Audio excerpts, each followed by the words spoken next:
Ever been in a situation where someone suddenly explodes with emotions?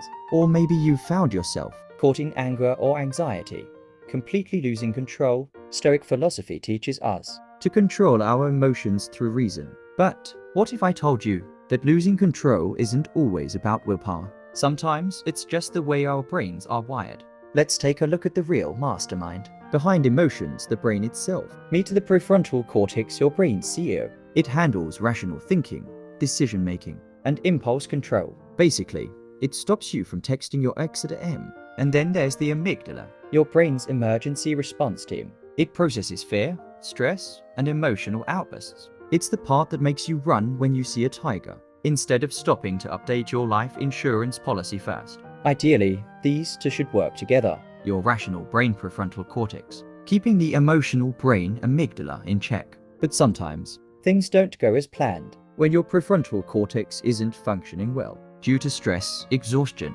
or just how your brain is wired, Your amygdala takes over. This triggers the so-called fight or flight mode. making you react emotionally instead of rationally. So the next time someone loses their temper, remember, they're not arguing with you. It's their amygdala arguing with you. Now, you might be wondering, what does this have to do with Stoicism? Well, Stoic philosophy is essentially brain training, strengthening your prefrontal cortex to be a better CEO.